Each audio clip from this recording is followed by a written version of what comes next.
नमस्कार, खास कार्यक्रम देश देशांतर में आपका स्वागत है। मैं हूं आरफा खानम शेरवानी। सुप्रीम कोर्ट ने बड़ा फैसला लेते हुए कोर्ट रूम में भी और अदालत परिसर के बाहर भी सीसीटीवी कैमरास को लगाने की अनुमति दे दी है, जिससे कैमरे के जरिए रिकॉर्डिंग हो सकेगी। हालांकि इस रिकॉर्डिंग के दौरान वीडियो रिकॉर्ड होगा, लेकिन ऑडियो यानी कि आवाज़ रिकॉर्ड करने की इजाज़त अभी नहीं दी गई है। सुप्रीम कोर्ट के आदेश के बाद राज्य के कम से कम 2 जिलों और केंद्र शासित प्रदेशों की अदालतों की कार्रवाई को रिकॉर्ड करने के लिए कोर्ट रूम में कैमरे लगाए जा सकेंगे। इस पर केंद्र सरकार और सुप्रीम कोर्ट के बीच काफ़ी समय से बहस चलती रही है, लेकिन आखिरकार जस्टिस ए गोयल और जस्टिस उदय यू ललित की बेंच से मंजूरी मिल गई है। कैमरे 3 महीने के अंदर लगाए जाएंगे, लेकिन अहम बात यह है कि आरटीआई के तहत अभी इस रिकॉर्डिंग का फुटेज मुहैया नहीं हो सकेगा, यानी आम जनता तक ये नहीं पहुंच सकेगा। आखिर क्या मायने हैं इस तरह की इजाज़त के कि अगर कोर्ट रूम में बिना आवाज़ के अगर वीडियो रिकॉर्डिंग होती है, किस तरह से बदलेगी इसमें खासकर न्याय की प्रक्रिया, अदालतों के काम करने का तरीका, ये सब जानने की कोशिश करेंगे खास मेहमानों के जरिए। विकास सिंह मेरे साथ मौजूद हैं, farmer additional solicitor general of India. दूसरे खास मेहमान स्टूडियो में मेरे साथ मौजूद हैं जस्टिस SN ढींगरा, जो कि जज रह चुके हैं दिल्ली हाई कोर्ट के। MP सिंह मौजूद हैं मेरे साथ, चांसलर हैं सेंट्रल यूनिवर्सिटी हरियाणा के। और साथ ही मेरे साथ वरिष्ठ पत्रकार सत्य प्रकाश भी मौजूद हैं, लीगल एडिटर हैं हिंदुस्तान टाइम्स के। सभी मेहमानों का बहुत बहुत स्वागत है। फिलहाल जुड़ गए हैं आप हिंदुस्तान टाइम्स के बाद, अब ट्रिब्यून के साथ जुड़ गए हैं, अखबार के साथ। बहुत बहुत स्वागत है सभी मेहमानों का। सबसे पहले जस्टिस ढींगरा, मैं आपके साथ शुरुआत करना चाहती हूँ कि आप इसे किस तरह से देखते हैं। काफ़ी सालों से हम सुनते आए हैं कि लगातार केंद्र सरकार कहती रही है सुप्रीम कोर्ट से कि आप कैमरे लगाइए, CCTV कैमराज लगाइए। अब इसको मानने के पीछे क्या वजह देखते हैं आप? देखिए, ये आवाज़ केंद्र सरकार से बहुत पहले बहुत से लोगों ने उठाई कि अदालती प्रोसीडिंग्स की वीडियो रिकॉर्डिंग होनी चाहिए, लेकिन अदालतों ने इस बात को स्वीकार नहीं किया। एक फ़ैसला 2009 के अंदर खुद मैंने लिखा था, जिसके अंदर मैंने ये सुझाव दिया था कि हमारी अदालतों की ऑडियो वीडियो रिकॉर्डिंग होनी चाहिए, ताकि जितनी प्रोसीडिंग है वो वीडियो रिकॉर्ड हो सके और उनका रिकॉर्ड रखा जाए। और मैंने ये फैसला लिख कर के एडमिनिस्ट्रेटिव कमेटी हाई कोर्ट के पास भेजा था, लेकिन हाई कोर्ट ने इसको नामंजूर कर दिया। और भी बहुत से लोग इस बात की आवाज़ उठाते रहे, लेकिन आपने ऑडियो वीडियो दोनों के लिए कहा था। ये जो फैसला सुप्रीम कोर्ट का है, ये मैं इसे आधा अधूरा फैसला मानता हूँ, हाफ हार्टेड। क्योंकि अगर आप ऑडियो नहीं लिख रहे, ऑडियो रिकॉर्ड नहीं कर रहे, तो आप नहीं जानते कि क्या वार्तालाप चल रहा है कोर्ट में। आप ये नहीं जानते कि वो जो बहस हो रही है वो मीनिंगफुल है या बिना मीनिंगफुल है। जो जिरह हो रही है उसके क्या सवाल पूछे जा रहे हैं, वो फालतू के सवाल हैं या रेलेवेंट हैं, इररेलेवेंट हैं, केस से संबंध रखते हैं, या वकील साहब गवाह को सिर्फ परेशान करने के लिए सवाल पूछ रहे हैं। बहुत अहम बात कह रहे हैं आप। तो ये जब तक ऑडियो रिकॉर्डिंग नहीं होगी, वीडियो रिकॉर्डिंग से आप क्या देख पाएंगे? वीडियो रिकॉर्डिंग से सिवाय इसके कि आपको फ़ोटो दिखेगी और मुंह हिलते चेहरे दिखेंगे, कुछ नहीं दिखेगा। और उसका क्या लाभ है? मेरे हिसाब से ये कि आधे मन से लिया हुआ फैसला है, जिसका कोई लाभ नहीं होने जा रहा। विकास सिंह जी, एक ऐसा फैसला जिसको अभी से पाथ ब्रेकिंग कहा जा रहा है, यहाँ जस्टिस ढींगरा बैठे हुए हैं, वो ये कह रहे हैं कि आधे अधूरे मन से लिया गया फैसला है। उनकी बातों में जो दलीलें वो दे रहे हैं काफ़ी मजबूत दलीलें हैं। क्या आपको लगता है कि जितना हो गया है उससे संतुष्ट होकर इस बात का इंतजार किया जाए कि अभी वीडियो मिल गया है फिर ऑडियो भी मिल जाएगा, या आपको लगता है कि इसके कोई खास मायने नहीं है? देखिए, मेरे हिसाब से तो टेलीवाइजिंग जो कोर्ट का जो प्रोसीजर है उसको सारा रिकॉर्ड करना बहुत अहम फैसला है। और ये जो सिर्फ वीडियो ले रहे हैं, ऑडियो नहीं ले रहे हैं, इसका कोई माने नहीं है। आप देखिए, हमारे देश में ऐसा कोई कानून नहीं है जो कहता है कि कोर्ट की प्रोसीडिंग्स को रिकॉर्ड कर सकते हैं या नहीं कर सकते हैं। जैसे कि इंग्लैंड में 1925 में एक कानून बना कि कोर्ट के प्रोसीडिंग को रिकॉर्ड नहीं कर सकते हैं।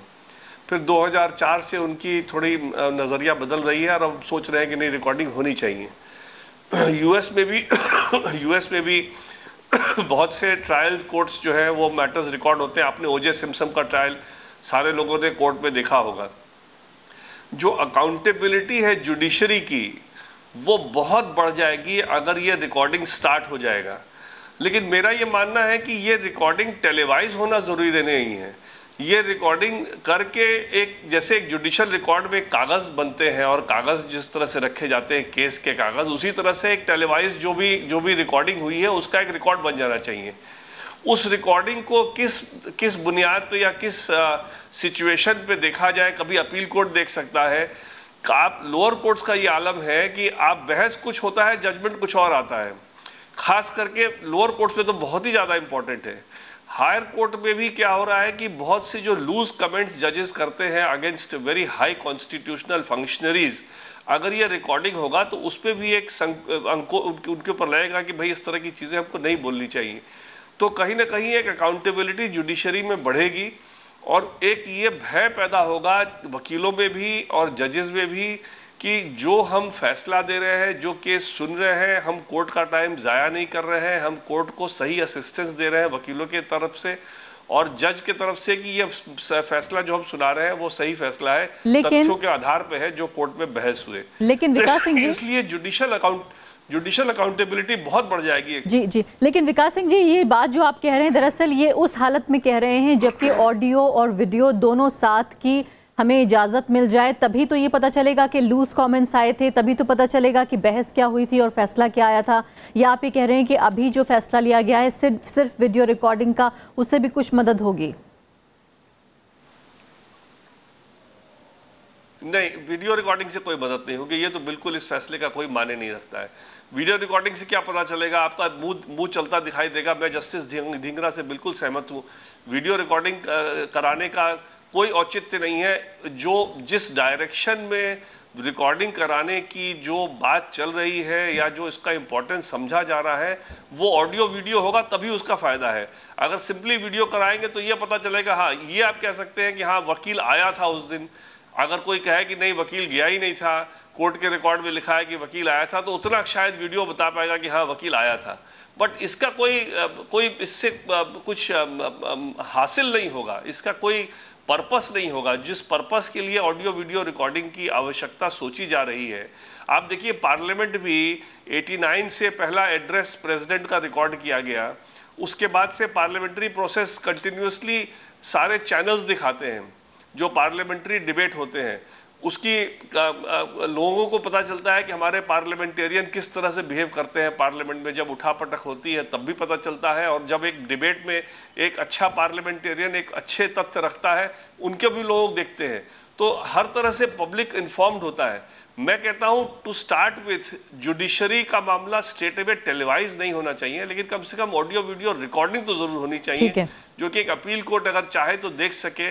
और कोई अगर इनजस्टिस हुआ है ट्रायल में तो उसका तथ्य पे आदमी जा सके। जी MP सिंह जी, ये बताइए फिलहाल जिस तरह से एक बहुत मजबूत तरीके से अपनी बात रख रहे हैं, दलील दे रहे हैं फिलहाल विकास सिंह जी, वो ये कह रहे हैं कि दरअसल बल्कि दोनों खास मेहमान यहाँ पर दोनों की राय ये है कि दरअसल जब तक आवाज़ हम नहीं सुन पा रहे हैं तब तक ये पता नहीं चलेगा कि आखिर हो क्या रहा है। यहाँ जस्टिस ढींगरा ये कह रहे हैं कि आधे अधूरे मन से किया गया ये फैसला है। विकास सिंह जी ये कह रहे हैं कि दरअसल संसद में जब हम ये जान सकते हैं वहाँ भी तमाम तरह की सेंसिटिव और डिसीजन मेकिंग, जहाँ नीति निर्धारण हो रहा होता है, जहाँ वो तमाम फैसले लिए जा रहे होते हैं, उस पर बहस हो रही होती है, उसको बाकायदा टेलीवाइज किया जाता है और लाइव उसका टेलीकास्ट होता है। दरअसल यहाँ पर तो हम इस बात को भी लेकर बात नहीं कर रहे हैं कि इसको टेलीवाइज किया जाए, बल्कि सिर्फ उस रिकॉर्ड को रखा जा सके। और हालांकि RTI के तहत भी उसको आने से इनकार कर दिया गया है। आपकी नज़र में ये कैसा फैसला है? अब तक चूंकि किसी बात की इजाज़त नहीं थी, तो क्या वीडियो की इजाज़त को एक बड़ा फैसला माना जाए?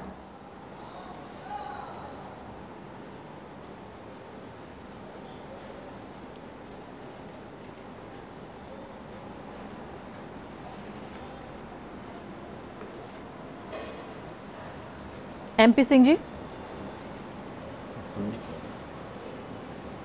यस जी, मैं पूरी तरह से सुन नहीं पाया था, तो अभी इस फैसले के बारे में आपकी क्या राय है? जहाँ तक प्रश्न है आपका, मैं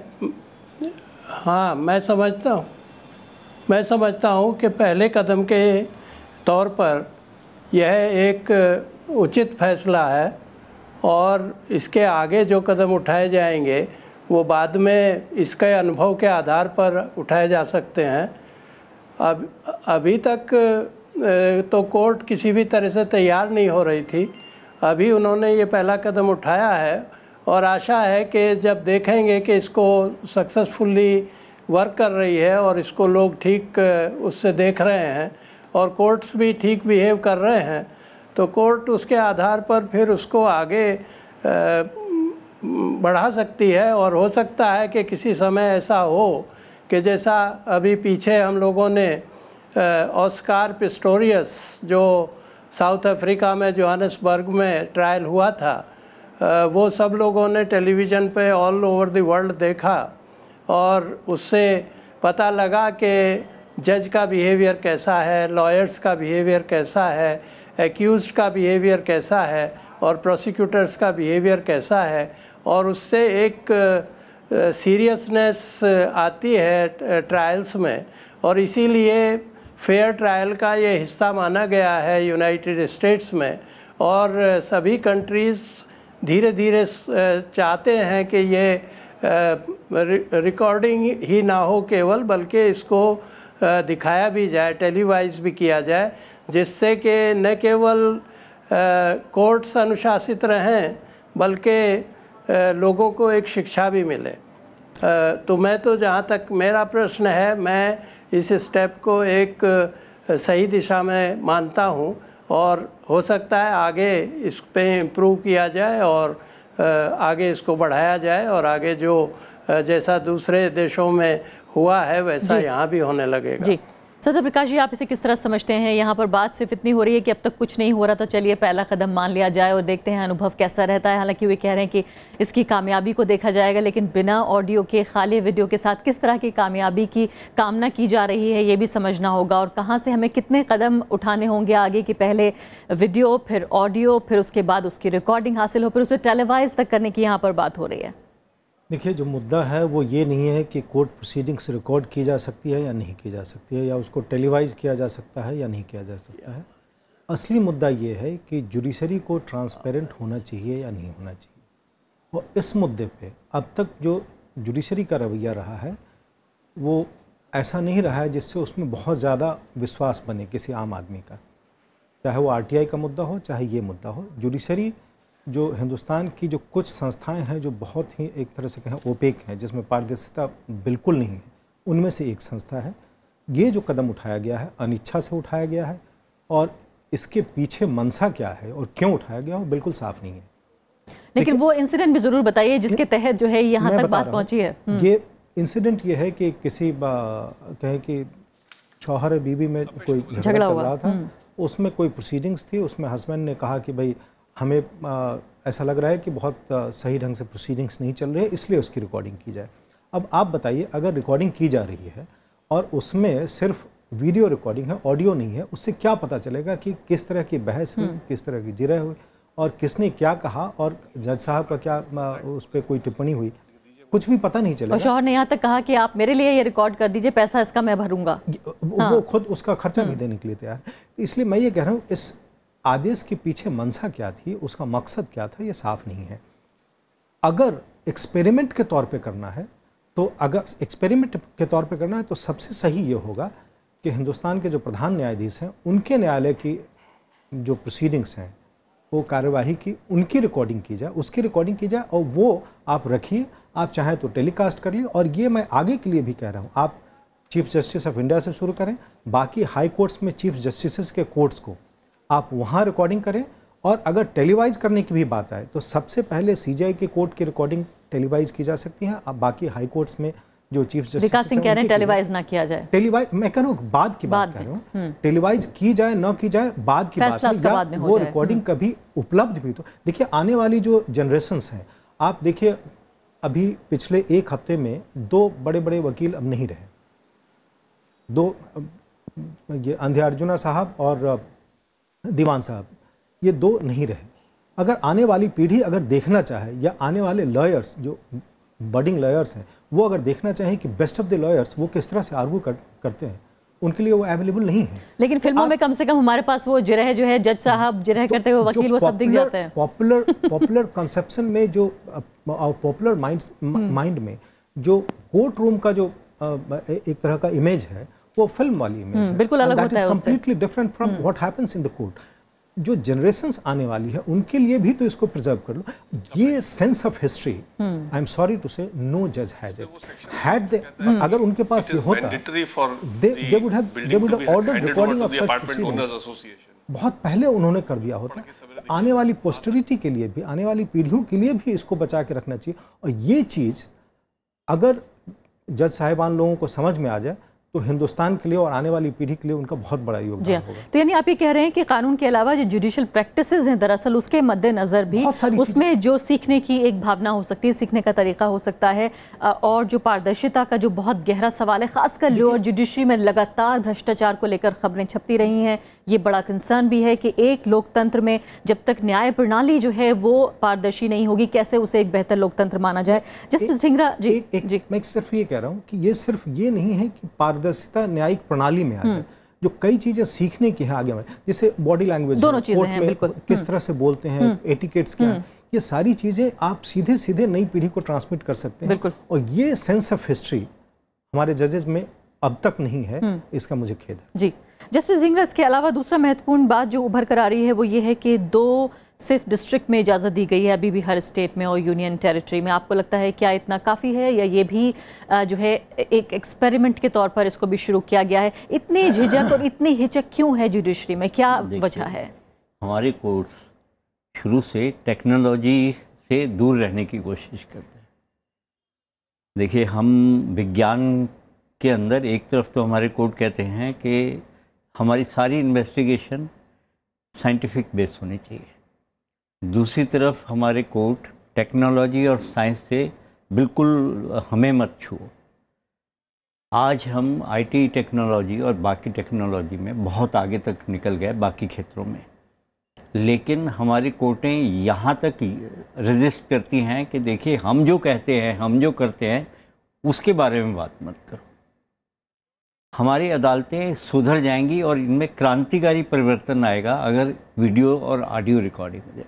मैं क्रांतिकारी परिवर्तन इसलिए कह रहा हूँ, बड़ी बात है कि आज हमारी अदालतों के बारे में फिल्मी, जैसे आप लोग कहते हैं, उतना ही जानते हैं जनरल पब्लिक, या भोगी जानता है कि अदालतों में क्या जिसको चक्कर लगाना ही है। हाँ, जिसको पता है कि अदालत में सारा दिन सुबह से शाम तक खड़े रहो, 4 बजे बुला करके कहेंगे बाबा जाओ आज तेरा नंबर नहीं आया।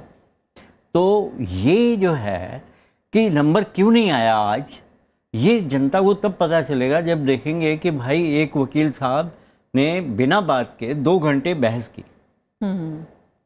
और जज साहब उसे रोक ही नहीं रहे कि भाई तुम 2 घंटे मेरे बर्बाद क्यों कर रहे हो, ये टाइम मेरा सिर्फ आपके लिए नहीं है, इसमें गरीब आदमी का भी टाइम है। तो आप ये कह रहे हैं यानी कि अमूल चूल बदलाव आ सकता है, आएगा जुडिशरी के काम करने के तरीके में भी बदलाव आ जाएगा। आज हमारी लोअर कोर्ट में बहुत सी जगह ऐसी है जहाँ 3-3 अदालतें एक साथ चलती हैं। जज साहब बहस सुन रहे हैं और स्टेनो जो है वो एविडेंस लिख रहा है, रीडर साहब अलग एविडेंस लिख रहे हैं। जिस दिन रिकॉर्डिंग शुरू हो जाएगी ये 3 अदालतें बंद हो जाएंगी, एक अदालत चलेगी, और जज साहब को ये पता होगा कि क्या गवाही हो रही है और क्यों लिखी जा रही है। 1995 का एक केस है, रिपोर्टेड केस है इलाहाबाद हाई कोर्ट का, जिसमें जज साहब बेल ऑर्डर लिख रहे हैं। उसमें लिख रहे हैं कि मुझे चारों तरफ से बार के मेंबर्स ने घेर रखा है, क्योंकि वो केस बार के मेंबर का था, और ये धमकी दी जा रही है कि आज मैं घर नहीं जा पाऊंगा, इसलिए मैं ये बेल ग्रांट कर रहा हूँ। कितनी महत्वपूर्ण बात है जो आप बता रहे हैं। और अगर ये चीज़ रिकॉर्ड हो तो देखिए वो सारे वकील एक्सपोज हो जाएंगे जो जजों को धमका के ऑर्डर लेते हैं। बहुत दिलचस्प बात है, जजों के नजरिए से भी समझने की हम कोशिश कर रहे हैं, ये अच्छी बात है। विकास जी बताइए। ये सिर्फ यही नहीं है जी, high court, Allahabad high court में का ही एक केस था, जिन्होंने सुप्रीम कोर्ट को रिपोर्ट किया था कि मुझे जो है बार के प्रेसिडेंट ने धमकी दी है, और उसके ऊपर कंटेम्प्ट चली थी, लाइसेंस रद्द हुआ था जी। और ऐसे बहुत से किस्से हैं जहाँ नीचे बहस तो की नहीं जाती जी। और माय लॉर्ड, आप माई बाप, आप सारा कुछ जानते हैं, जो फैसला करना है कर दीजिए। और अपील में ये कहा जाता है कि हमारा ये पॉइंट डिस्कस नहीं हुआ, ये पॉइंट डिस्कस नहीं हुआ, ये पॉइंट डिस्कस नहीं हुआ, ये पॉइंट डिस्कस नहीं हुआ, इसलिए जो है ट्रायल कोर्ट जज को कुछ आता नहीं है, ये करिए। तो ये उल्टा भी है, समय मेरे पास कम है, यानी फैसले बहुत हो रहे हैं और इंसाफ जो है वो कम हो रहा है, और उम्मीद की जा सकती है कि एक बड़ा फैसला अगर होता है, इसमें ऑडियो भी शामिल होता है। विकास सिंह जी, ये बताइए फिलहाल कि आखिर ये झिझक, ये हिचक या फिर ये डर आशंका किस बात की है जुडिशरी को? अगर वीडियो के साथ ऑडियो रिकॉर्डिंग भी हो जाती है तो क्या ऐसा घट जाएगा? देखिए, ये जो झिझक है ये कहीं ना कहीं अपने अंदर में कुछ एक इनसिक्योरिटी की फीलिंग है कि रिकॉर्डिंग होगा तो हमारे लोग एक्सपोज हो जाएंगे। आप देखिए, वीडियो रिकॉर्डिंग का महत्वपूर्ण क्या हो सकता है कि आपने जैसे कोर्ट में आप पिक्चर देखते हैं, पिक्चर में जो क्रॉस एग्जामिनेशन दिखाता है वो फटाफट क्वेश्चन पूछ रहे हैं, जवाब दे रहे हैं, क्वेश्चन पूछ रहे हैं, जवाब दे रहे हैं। आपने पिंक देखा होगा या और भी जॉली एलएलबी देखा होगा। आम आदमी तो सोचता है कि इस तरह से चलता है, बट एक्चुअल कोर्ट में जाइए तो एक क्वेश्चन पूछा जाता है, वो टाइप होता है, जवाब जो देते हैं वो फिर टाइप होता है। तो इतना स्लो प्रोसेस है कि अगर ये टेक्नोलॉजी का इस्तेमाल किया जाए तो जो रिकॉर्डिंग ऑफ स्टेटमेंट है वो फटाफट एकदम साथ साथ चल सकता है, और जो केस का डिस्पोजल में घंटों लगता है वो मिनटों में आ जा सकता है। अभी एक आर्बिट्रेशन मैंने किया था सिंगापुर से, वो एक एजेंसी आई थी, जो हम बोलते थे साथ साथ टाइप कर रहे थे, साथ साथ बड़े स्क्रीन पे दिखा रहे थे कि ये टाइप बोलते जा रहे हैं, ये टाइप होते जा रहा है। तो इसलिए टेक्नोलॉजी का तो हमको आगे जाकर के अगर हमारे इस जुडिशरी को रेलेवेंट रहना है और समय के साथ अगर चलना है तो टेक्नोलॉजी का तो फायदा हम लोग को लेना ही चाहिए ना। अब कई बार आप देखेंगे जजेस टाइम बर्बाद करते हैं, बिना बात के क्वेश्चन पूछते हैं, बिना बात का बहस सुनने देते हैं। बहुत से ऐसे केसेस हैं जो 10 मिनट में निपटा सकते हैं, वो घंटों चलते हैं। तो उन केसेस का अगर इस तरह से टेलीवाइज होगा या रिकॉर्ड भी होगा, टेलीवाइज तो मैं खैर अभी खिलाफ हूं उसके, रिकॉर्ड भी होगा तो मालूम है कि हाँ कहीं ना कहीं कोई देख रहा है, जो कि बाद में इस केस की अगर दोबारा रिकॉर्डिंग देखी जाएगी तो ये सारे बात क्लियर होंगे। ठीक है। तो इसलिए ये जो एक हिजक है वो मेरे ख्याल से झिझक जो है वो सिर्फ अपने एक्सपोज होने के डर का ही है, और मेरे हिसाब से तो कोई झिझक नहीं समझ में आता। एमपी सिंह जी ये बताइए, जब सरकार की बात, जी माफ कीजिएगा समय मेरे पास समाप्त हो गया है। एमपी सिंह जी ये बताइए, फिलहाल सरकार की बात कई साल से जब अदालतें नहीं मान रही हैं, माय लॉर्ड जो सबके फैसले देते हैं, आखिर उन्हें कौन निर्देश दे सकता है? अगर वो खुद ही मानने को तैयार नहीं है तो आखिर कैसे बात आगे बढ़ेगी?